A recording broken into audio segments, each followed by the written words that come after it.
Thank you for scheduling this. So that before I get started, so everybody knows, I'm about to click my video off. That will maximize the feed for the presentation of the slides I have. So you won't be seeing me from here on until the end. So as you can tell, the club was first formed in 1864. So we do have a long, long history in Neenah. Now, as Jane said, as the presenter, we have a club historian, Doug Hatch. He's the one who knows far more than I do. And in fact, if you go to our website at NNYC.org, there's a whole archive section of history and photos dating back well into the 1800s of our club. So with that, let's get started.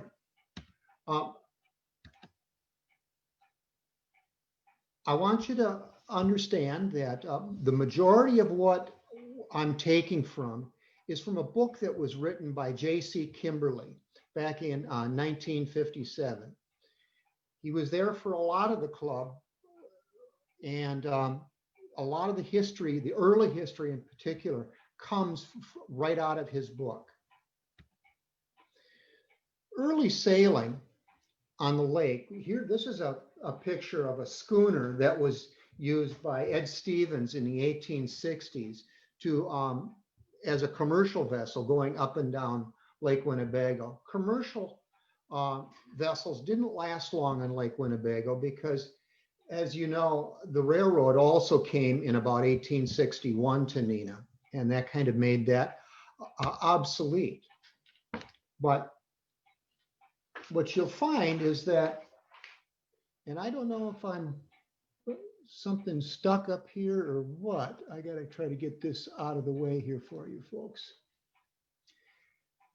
So let me just cover it for you. The first race, Neenah started in about 1835, 1836. There was settlements going on.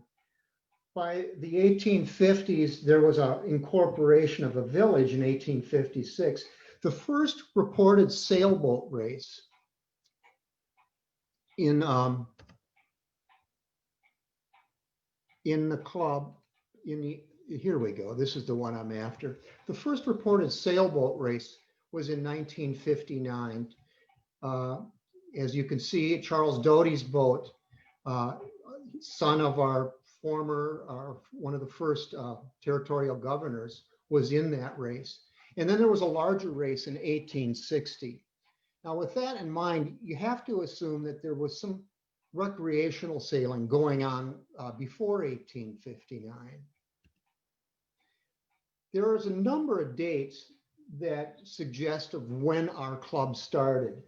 There's an 1861 date where we appear in North American Yacht Registry. And there are reports of a Neenah Yacht Club in a championship in '63. Our club has decided that the largest evidence suggests that we got registered and chartered in 1864. That was a little bit before Oshkosh and Fond du Lac. So here are some of the early members from the club. You can see Charles Doty and E. Clark as some of the very early members. There's John Sr. Kimberly in this, and Will Davis, and D.R. Davis is another individual.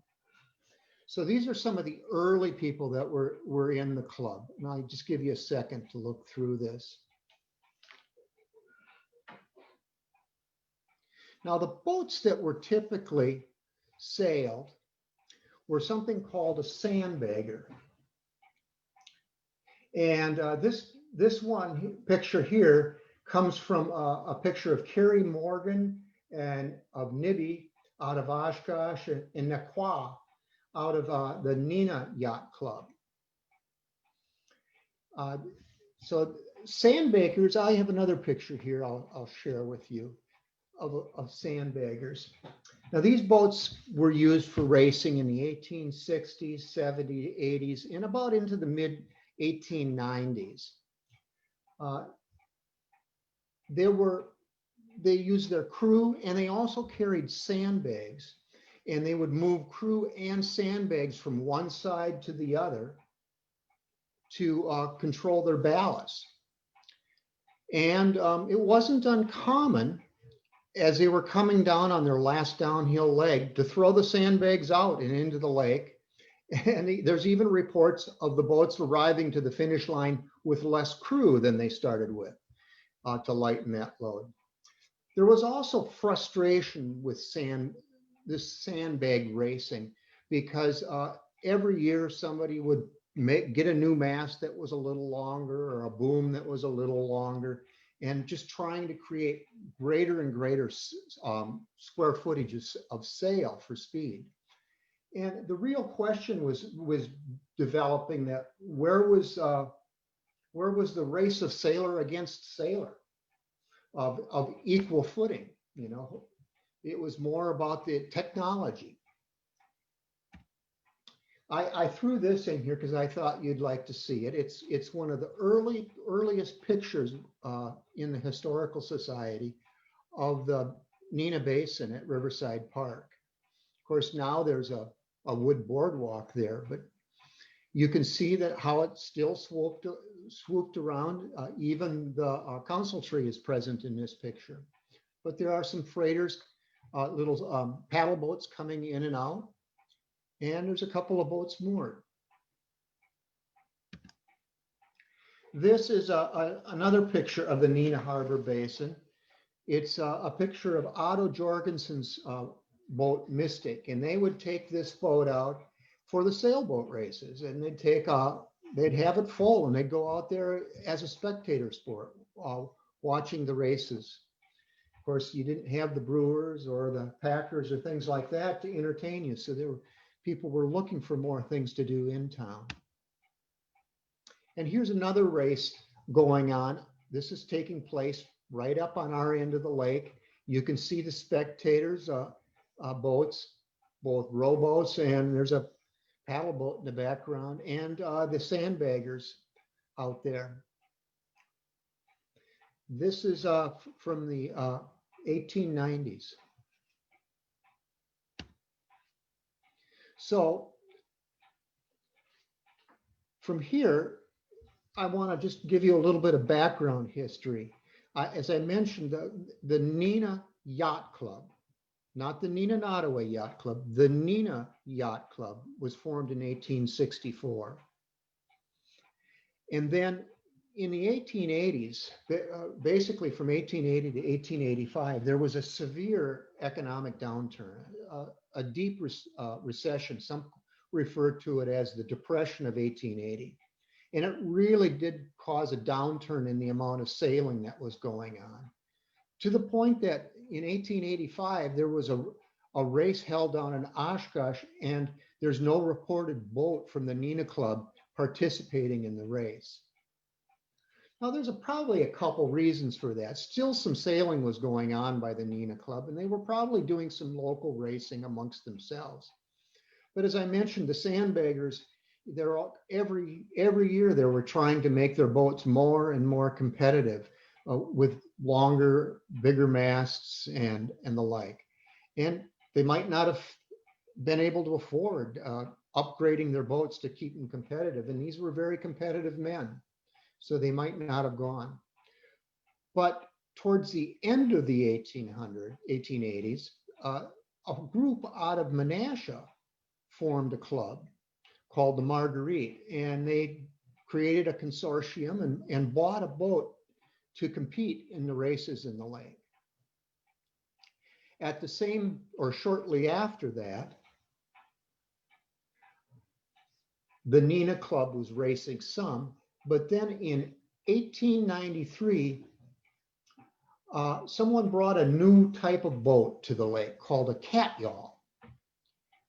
And in 1894, a group of young men decided they wanted to create another club for racing. And you can see J.C. Kimberly James Wright, and John Kimberly were part of this. Now, I'd point out, J.C. Kimberly was born in 1870. So at this point, he'd be 24 years old when he was helping to found this club and to be its Commodore. So we have now two clubs, two sailing clubs in Neenah, the Neenah Yacht Club and the Nodaway Boat Club. Later that year, they decided to change their name to the Nodaway from Nodawa, and boat they got rid of and called it the Yacht Club. Now, I'm just going to anticipate this question because I get it all the time. What does Nodaway mean? And basically, it's a Sioux word that comes from a confluence of two rivers. But these gentlemen formed this club, and they formed it with four basic principles. They wanted to promote pleasure and racing under equal conditions in Lake Winnebago.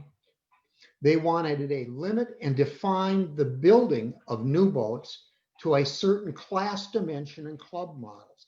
And this is a very important concept I want to focus on for a second. There was a growing, as I mentioned, a growing dissatisfaction with this idea of sandbaggers, and it wasn't sailor against sailor.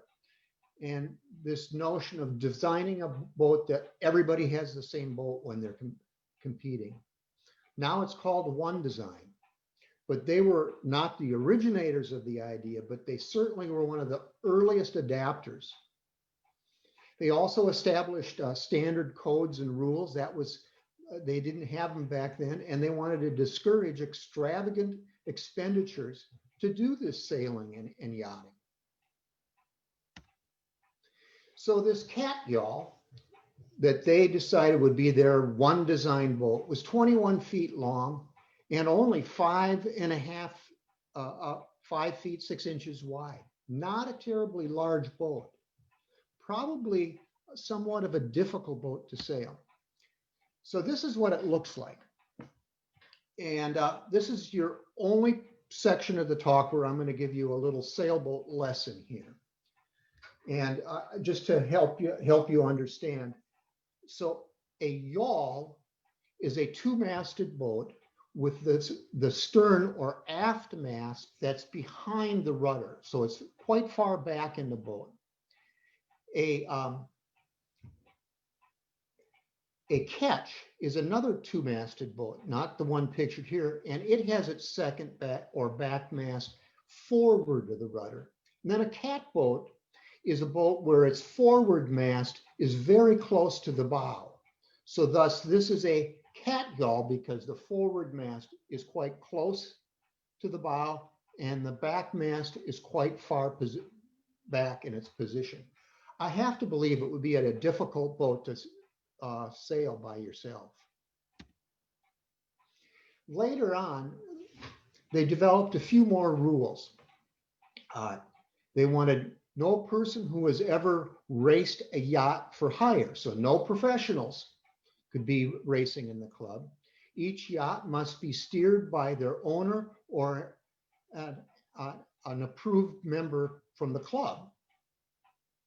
I mentioned that the sandbaggers sometimes come back with less crew. Notice you have to come back with the same amount of crew and ballast, and no shifting of that ballast from one side to the other to help you balance the boat. You can move your crew back and forth, but not sandbags or anything else. Now, of course, these boats leaked a little bit, so you could bail them. And there's no means of propulsion other than sailing. Now, you didn't have outboard motors you could stick on the back anyway, but that also meant that you couldn't take your rudder and paddle it back and forth to help move you forward.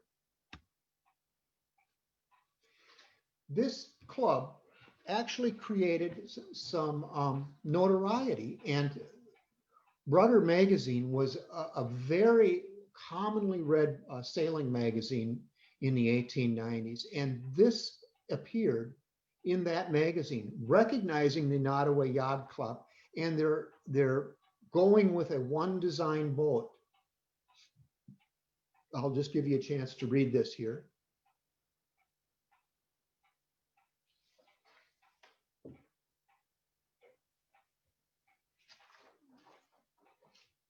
Okay. So here's another picture of a couple of these boats. This is the Kimberly and Clark families going out for a sail in 1894. I've been looking at where this is taken from, and I don't think it's the Neenah Basin, because you would see the council tree or that area, and you don't. I'm wondering if this isn't taken over in the Menasha Channel. Just a sidebar here, I'm going to give you another picture of the Neenah Park, Riverside Park area in the 1890s now.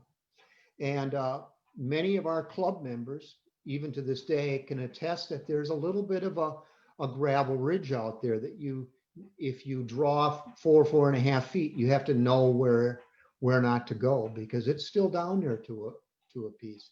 I think this picture, as I look at this, I suspect this person is taking the picture from about where the cannon is in Riverside Park today.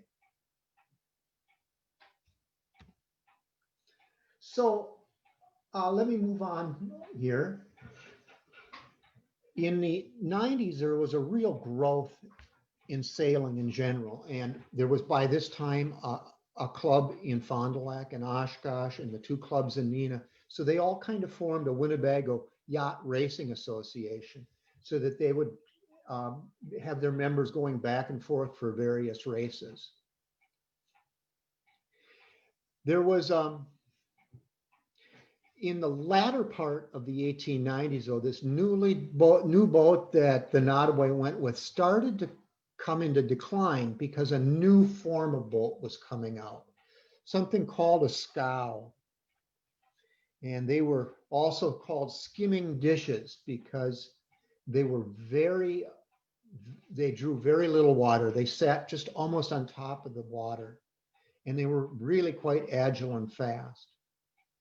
At the same time, another organization was developing called the Inland Lake Yachting Association, or the ILYA. And the Neenah and the Nodaway Yacht Clubs both were members of that organization. And they were racing, particularly, they were starting to race scows also, or these skimming dishes. So as a result, by the late 1890s, 1898, 1899, this was really becoming the preferred boat for racing on Lake Winnebago. And this is a picture of a scow. And it's a 30 feet, 6 inches long. And it has a water line of 22 feet. So a lot of this boat doesn't sit in the water. It just skims along.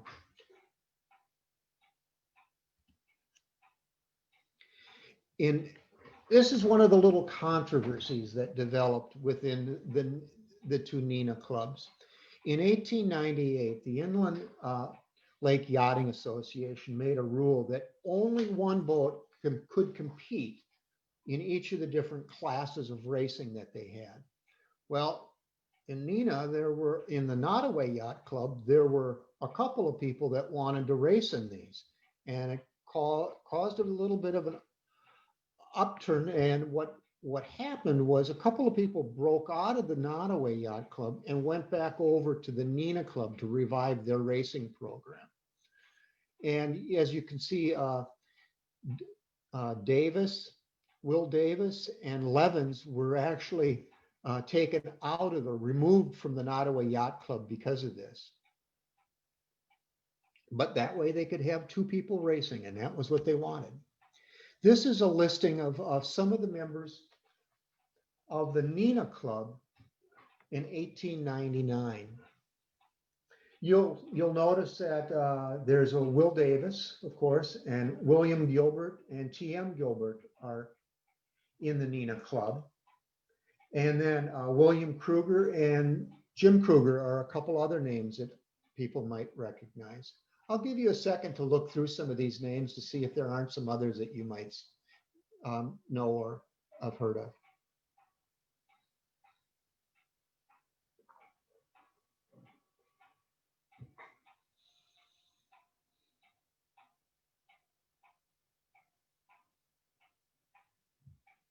Okay, So this was the Neenah Club. Let's take a look at the Nodaway Club in 1899. So you can see here you have G.O. Bergstrom and T.W. Kellett, and three of the Kimberleys are in the club. S.K. and T.W. Kellett, J.C. Kimberly, J.A. Kimberly. Of course, they were founders of the club.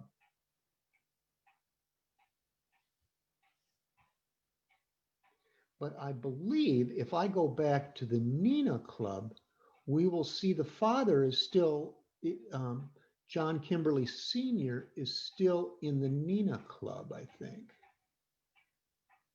No, I don't see his name there. I thought he was. So here's a picture of a race in the ILYA, or the Inland Lake Yachting Association's big week-long regatta that took place in 1900 in Lake Geneva. And Will Davis was walked away with first place in the A-Scow division that year. You can see these were really majestic boats with a lot and lots of sail. In fact, these A-Scows in a good wind could reach speeds of 20 miles an hour.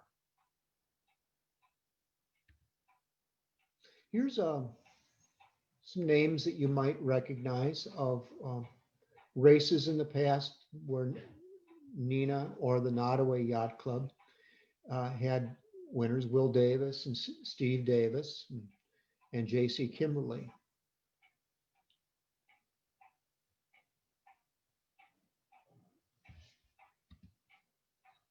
I get a kick out of this picture. This is a steamer pulling some A-Scows out to the lake, but I don't know what kind of race they had that day. Not a lot of wind to go. But for years, boats get pulled out to the lake for some of these races. And even today, we do that.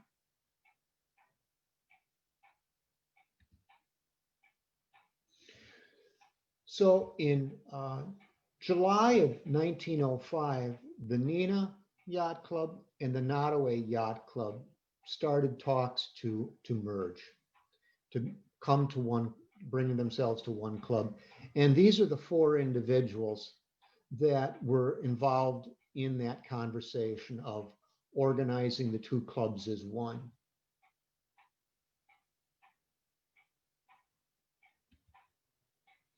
This was the starting board, and you can see it's a merge between the two clubs of members from both clubs that were forming this board. And of course, this is where our name really derives from, is these two clubs, the Neenah Nodaway Yacht Club. And again, William Kruger was on the board, John Sensenbrenner, J.A. Kimberly, Lyle Pinkerton, some names you would, I suspect, recognize from the history of Neenah. So racing of A-Scows really was the prominent, or racing of scows in general was really what was taking place for the next 50 to 60 years in Neenah and in Oshkosh and Fond du Lac, is my understanding too, up until nearly 1970. Here's some winners of races that took place in the first half. Will Davis and W.R. Kellett in Last Chance. You can see the dimensions of what the A-Scow had become at this point, a 38-foot boat. They could really move. Now, this ILYA, Inland Lake Yachting Association, had members all over the place. Lake Geneva, Oshkosh, Neenah, White Bear. There was another club down around Milwaukee, I believe. And I believe there was one down in Iowa in Lake Okoboji too, but all over the place. And this was a big deal in the first half of the 19th century, in the 20th century, I mean, because they would come together for a week and there'd be racing all week, and lots of people would come to town for these things. And they would get lots of spectators for these races or the races in general. And as a result, you could have paddle boats. You know, I don't know if it was 3 cents or a nickel, but they'd charge something and take you out, and you could go watch a sailboat race on a Saturday or Sunday afternoon. This is a picture taken from Riverside Park again.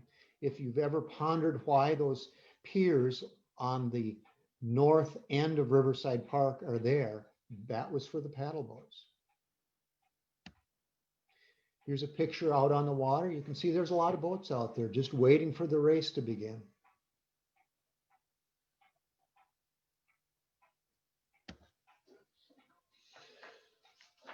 So this is another few Fletcher Cups, of course, came out of Oshkosh, and some of the winners out of the Neenah area. You'll see the Davis family did very well with racing, and as did Shattuck and J.C. Kimberly. They were very, very good racers. I just threw in a few pictures here that I thought you might enjoy. Again, you will find them in our archives. This is a picture taken in 06 of a boat on up here on Lake Winnebago. I think this is right around the mouth of the channel coming into the Neenah Basin. Here's a picture of an A scow at sail up on the north end here. It's got its reach sail up along with its other head sail. This is a picture of a Gilbert boat out on Lake Winnebago.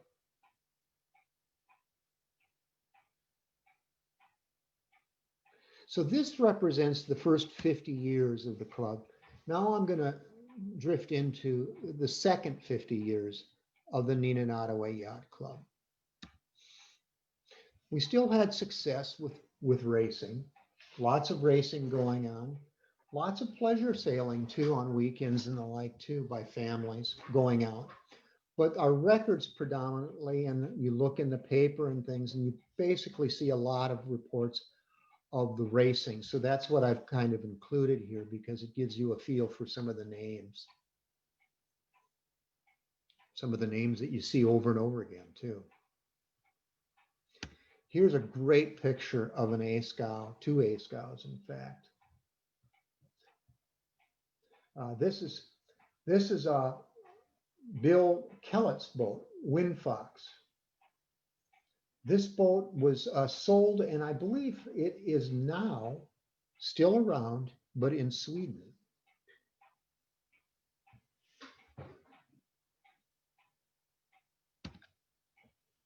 So in 1926, the club started to create a youth program. Now in 26, Frank Shattuck and Knox Kimberly really worked hard to get this thing going. They acquired donations and purchased 3 boats from 2 of the boys clubs, St. Thomas Boys Scouts and the Boys Brigade. Then later in 1857, John Galloway really spearheaded the initiative to take this youth organized activity and create it into its own entity. And John helped the Fox Valley Sailing School get its start and get registered as a 501c3 and got boats donated from the Breakfast Optimist Club. That's the Opties, or these, if you ever go by the rec park and you see these younger kids out in these little boats, maybe 1 or 2 in a boat, those are Opti sailboats sailing. But the youth program did quite well. It was something they could put some emphasis on during the 30s while the Depression was on too. In 1937, women and girls were admitted to the club. That meant that there was a vote taken and it was decided. And as you can see, with the youth program developing, there were some people that were being very competitive in racing X boats, which are a smaller scow. Shortly after that, this is a picture of a board meeting. This board meeting is from 1939. I would point out that that's a couple years after women were let into the club, but there's no women here yet.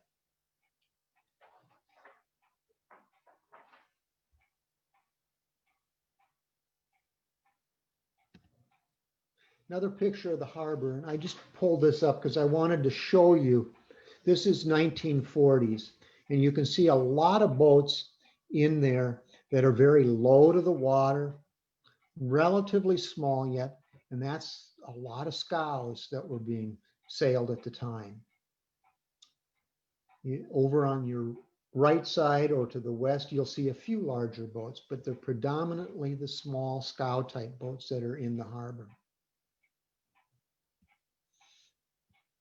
In the 50s and 60s, scow racing or scow racing in general was still going on.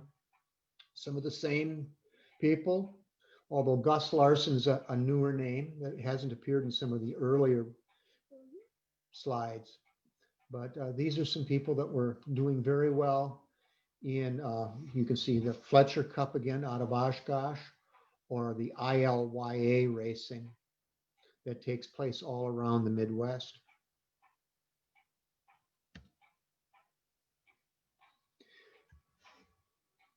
So these are some of the other sailors that were racing in the post-war era.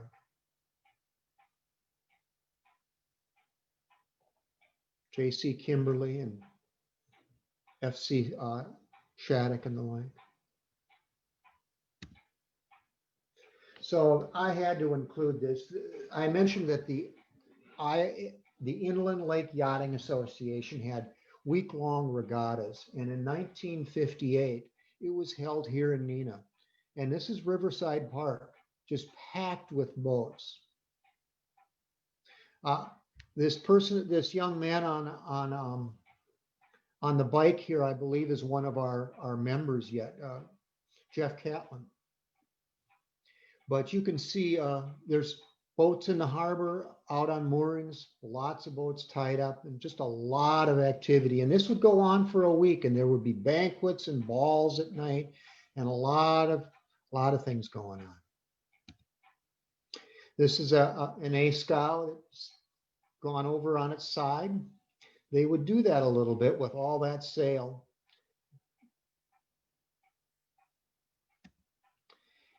Here's another A scow that's literally turned turtle, so the mast is down in the water. It's my understanding that the power cruiser behind the scow is the Catlin family cruising boat that they would be used oftentimes as a safety boat or even at the starting lines. Another picture in the 70s of the harbor. And what I brought this in because I wanted to have you see the difference in the boats. They're starting to change now. There's fewer scows. The boats, there's Flying Scots included in here. There's some keel boats now. There's still some low to the water scows in here too. But it's the form of boat that's being used by the club is beginning to change in the 70s. The school, the Fox Valley Sailing School was still going strong, is still going strong today, but this is a picture from 1961. This is the instructor, I guess, is one of the Catlin boys. And You can see in the background the boy out on the pier with on his bike. I believe that is Jeff Catlin, a member of our club. This is another inland lake yachting association race, and this one took place in 1963, I believe. And here's a picture of it from one angle. Lots of boats. There's that's called a gin pole, that piece standing up that would help assist in putting masts up. And you can see where this is taken from, because if you look to the left side, you'll see the brick wall that our club's shed is right up next to, and our dinghy rack is there now too. But here's another picture that's at the same time. This is a little clearer picture, but just full of boats. Lots of people in town for this, coming from Minnesota, Iowa, in the southern part of Wisconsin. When the ILYA was first formed in 1898, they would hold these regattas, and there's a report of a regatta being held in Oshkosh, where many of the sailors bringing their boats brought them by train. And then they'd have to be unloaded, and the masts would be put up at that point. There's also pictures, I've seen pictures of, in that time frame, of boats being brought by wagon, of course. Horse-drawn wagon. About the same time, some of the other activities of the Neenah Nodaway Yacht Club were starting to be developed. This is a picture from the Venetian Parade in 1960, the 4th of July parade. And here is Neenah's queen and her court on the Neenah police boat.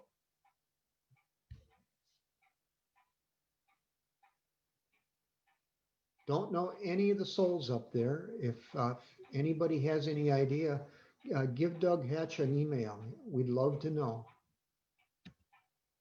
This is a more contemporary picture of the same event, the Venetian Parade. Probably this was taken, I believe, maybe 5-6 years ago. Now I'm going to focus now on the last part of the history of the club. So as I mentioned when I showed you the harbor basin in the 70s, it was changing. And that's what really was taking place in the 1970s. The scow fleet was slowly dwindling away. Keelboat fleets were growing. More and more members liked the idea of a keelboat because they could race it, but it was also more comfortable for that weekend or that day cruise of taking the family out. We also were starting a couple of one design fleets, a Flying Scot, one design fleet. All those boats sail are identical. And there was a laser fleet that was created, and a J-24 keelboat class was also starting to be raced at this time. But at the same time, the Neenah Nodaway Yacht Club was really retaining its goals from the earliest days of the Nodaway Yacht Club. As you can see, even today, our goals for the club are to promote pleasure sailing and racing on Lake Winnebago, and to establish a standard core rules, and to discourage extravagant expenditures in yachting. Some of the same basic format. And at the same time, while we're not designing our own sailboat, we are sailing one design sailboats in 2 fleets. And actually I can say 3 fleets, because we also have a radio controlled sailboat fleet that you might see out down at Shattuck Park at times. And All those radio control boats are exactly the same. So it's to be between sailor and sailor again, and how well they can handle those boats. This is a picture from the 70s, 1977, in our keelboat racing. So in the 70s, late 70s on, keelboat racing took place on Tuesday nights. So you'd have keelboats of all different shapes and types that were handicapped racing, and you'd also have J24s racing that night also. On Wednesday nights, starting in the 70s until now, you can look out and you'll see Flying Scots racing. And these are a couple of pictures of Wednesday night and the Flying Scot fleet out there doing their thing. And on Thursday nights, we race laser. These are what would be called a wet boat, and that's because you get wet when you race them. But these are one-person boats and also a one design. We also will have on many nights some 420s come out and race, and they will have their own start and race that's kind of managed simultaneously. The sailing school uses 420s as one of their teaching boats, so we'll find some of their instructors and students coming out from time to time. Here's a more contemporary picture of the harbor now, and you can see that a lot of keel boats. The lower on the right side of the picture, you can see the ones closest in are Flying Scots, and further back are the keel boats. The lasers, they put their boats in and take them out each week. They're so easy to do that with.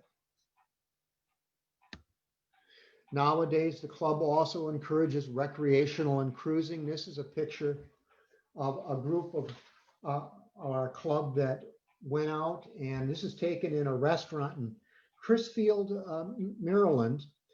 They were out there sailing the Chesapeake for, I think, 5 or 6 days. Looks like everyone is having fun. The sailing school is still running and accepting, and looks like I forgot to twist a picture correctly, but that's the Optis that's sideways or just above it in the upper left. Those are the Opti sailboats. And then on the right side here, on the upper picture, you can see a 420 that it looks like they're having a little trouble trying to get the boat to tack. And I'm sure you've seen in the parades, again, these are the Opti sailboats, but the float. So sailing school operates a youth camp during the weekdays. They have a morning session and an evening session. And then in the evenings, they run an adult sailing school program. I think last year they had over 20 adults go through, and I'm not certain of the number of youth that went through in 2020, but it was one of their better years, well over 100, I believe. In conjunction with that, we have a boat that we rent to members. And also, if you, as an adult sailing school student, if you successfully go through their program and get checked out on this boat, you can then rent it from the club. So again, my name is Don Reid, and Doug Hatch is the historian. If you have any questions, email Doug. I'm sure, is likely to have the answer or know where to go. I would also encourage you to go to NNYC.org. There is all kinds of pictures. I could barely scratch the surface with the presentation tonight of the history of the club. I have one last little thing I'm going to share with you that our host is going to start up for us now. And this comes from 1939.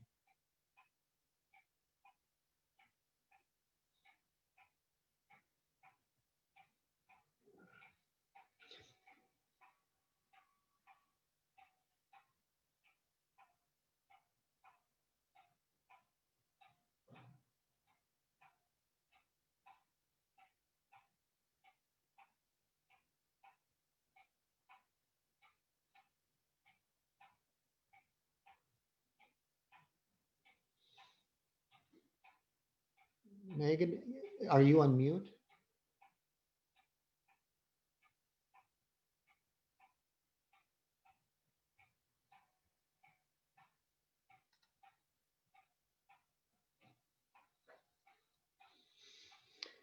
You can go to YouTube and pull this up. There's some music and some commentary. It's really designed as one of these little English shorts that were run before movies. And for some reason, we're not getting the sound here. I apologize.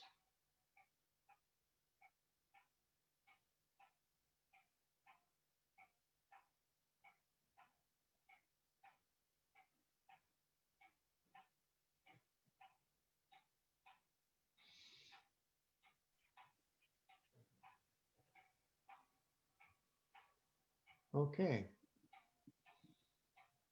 Thank you, Megan.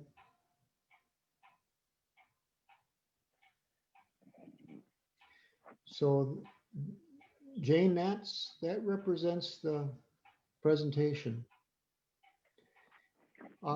Doug also has the J.C. Kimberly book. If anybody is interested, for $15, you can purchase one. But the library also has the book, both in hard copy and digital.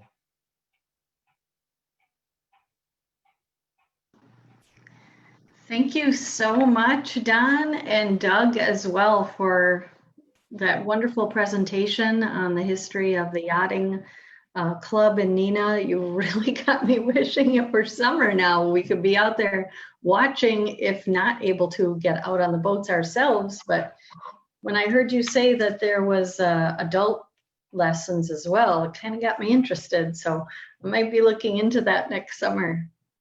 I know we had a couple of questions in the Q&A. I'll just take a look at those quickly. Babcock, yes, that's the Babcock of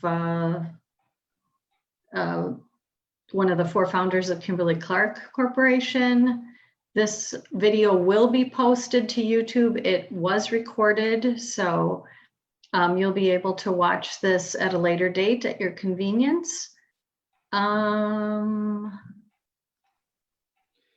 Also, one other question from Harvey Lorenz. Did the measurer verify the boat lengths? And I saw that as well. I wondered what the measurer was as part of the club. Is that somebody who would actually verify the length of the boats?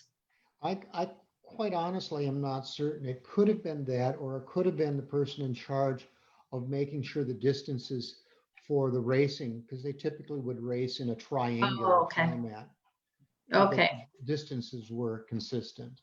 Okay. If anybody has any additional questions, please forward them on to Doug Hatch and Don Reid at Neenah Nodaway, and I'm sure they'll be happy to help you with any questions you have.